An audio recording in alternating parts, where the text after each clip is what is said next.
What if knowing the future does not give you the power to change it, but instead ensures that you will fulfill it? In mythology, prophecy is often seen as a form of knowledge, something that reveals what is to come and therefore offers the possibility of control. Yet again and again, these stories suggest the opposite, that the moment the future is known, it begins to close in, shaping every decision, influencing every action, and ultimately guiding individuals toward the very outcome they are trying to avoid. In this way, prophecy is not freedom, but structure, not a tool for escape, but a mechanism that binds the present to an inevitable conclusion. One of the most striking examples of this is the story of Oedipus, whose life is defined not by ignorance, but by the attempt to avoid what has already been foretold. From the moment the prophecy is spoken, that he will kill his father and marry his mother, every decision that follows is shaped by the desire to prevent it. He is separated from those he believes to be his parents. He leaves the place he calls home, and he actively distances himself from the very circumstances that could make the prophecy real. Yet in doing so, he unknowingly moves closer to its fulfillment. Each step taken to escape the future becomes a step toward it, not because he chooses the outcome, but because his choices are made within the framework that the prophecy has already defined. The tragedy of Oedipus is not that he fails to act, but that his actions are guided by knowledge that removes true freedom, replacing it with a path that feels chosen but is, in reality, constrained. A different dimension of this paradox appears in the story of Cassandra, who possesses perfect knowledge of the future but is denied the ability to alter it, not through fate, but through perception. Unlike Oedipus, Cassandra does not act in ignorance. She sees clearly what is coming, understands its consequences, and attempts to warn others. However, her curse ensures that no one believes her, transforming knowledge into isolation. In this case, prophecy does not guide action, it prevents it.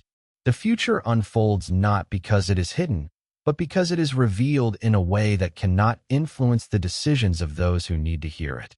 Cassandra's tragedy lies not in what she does, but in what she cannot make others do, highlighting a different limitation, one in which truth exists, but has no power. When these two figures are considered together, they reveal two sides of the same structure. Oedipus is trapped by acting on prophecy, while Cassandra is trapped by the inability to act upon it. One is driven by knowledge, the other is silenced by it. Yet both arrive at the same conclusion: the future remains unchanged. This suggests that the power of prophecy does not lie in its accuracy, but in its effect on human behavior. It reshapes perception, alters decision-making, and creates conditions in which the outcome becomes increasingly difficult to avoid. This leads to a deeper philosophical question about the nature of fate itself. If the future can be known but not altered, does that mean it is fixed, existing independently of human choice? Or is it human response to that knowledge that solidifies it, turning possibility into certainty? Mythology does not offer a single answer, but it consistently presents prophecy as something that interacts with human psychology, not just external events. The fear of what is to come, the desire to avoid it, and the inability to ignore it all contribute to a process where the future is not simply awaited, but actively constructed through reaction. In this sense, prophecy becomes less about destiny and more about limitation. It reveals the boundaries of human agency, showing that knowledge alone does not guarantee control and that awareness does not necessarily lead to freedom.